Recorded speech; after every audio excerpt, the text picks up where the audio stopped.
Good afternoon, Phoenix voters. Many of you received this mailer in the mail last month about the Phoenix pension system. Very confusing indeed. So that got me curious. That's why I went over there to try to talk to the group. Unfortunately, all we encountered was just a postal box. But we feel if this group is advocating for a change in the pension system, they should be open to discussion and debate and transparency, right? I mean, that's all that the voters demand is transparency. That shouldn't be too much to ask for. So you recall we went to the address that was listed, and unfortunately, all we encountered was just a mailbox, number 126. That's all we found. It was not an office or anything like that. It was just a mailboxes, etc., or something similar to that. And there was no way we could speak to them. So we sent them about a week ago, we sent them a letter from our office here to Save Our Future Now. And we were interested in talking to them, finding out what the purpose of this mailer was, and just trying to find out why they were in support of this, the pension issue in Phoenix. Unfortunately, we got a phone call from their attorney saying that they were not heavily invested in the campaign, they weren't going to be involved much more, and that they were not in favor of having any type of discussion or debate. So, were we surprised? No, we were not surprised, because dark money groups, this is how they work. They use postal boxes. It's not about talking to the voters or talking to people. It's about sending stuff like this, which confuses the voters. So another interesting piece that we encountered here is let's go back up to the top. This is on the City of Phoenix website, Citizens for Pension Reform. Okay, this is the ballot measure. Scott Musier right there, he's the chairman or whatever they call him.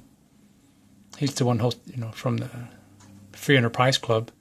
So this is, as of 9/25, this is their expenses.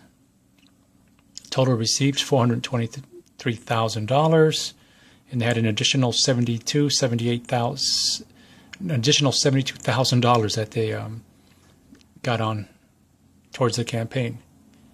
But here's where it gets interesting, folks.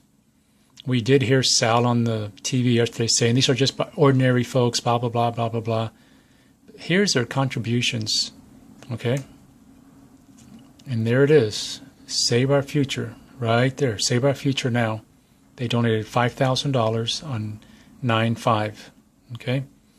But, folks, look at the address that they have on there, 4715 North 32nd Street, another suite, number 107.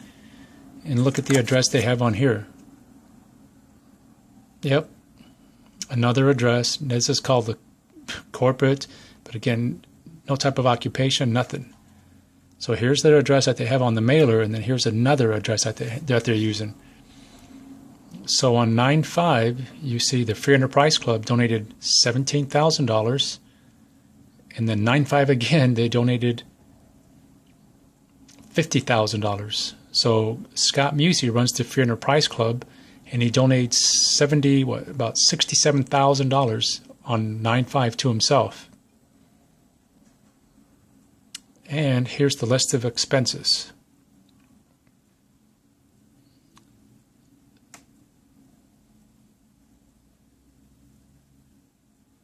So Coleman, Dahm and Associates got paid $30,000 on 9/5/2014.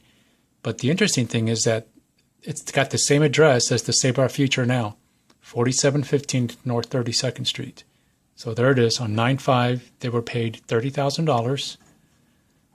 And on 9/5 again is when Save Our Future donated $5,000. So I don't know how that system works. These are the questions that many people have. These are the questions that aren't being answered because this group is not being transparent. Now you understand why the public demands transparency. Now you understand why there isn't any transparency on this Prop 487. Prop 47 is bad for Phoenix, bad for taxpayers, and bad for public services. We all know that. And it's bad for public safety.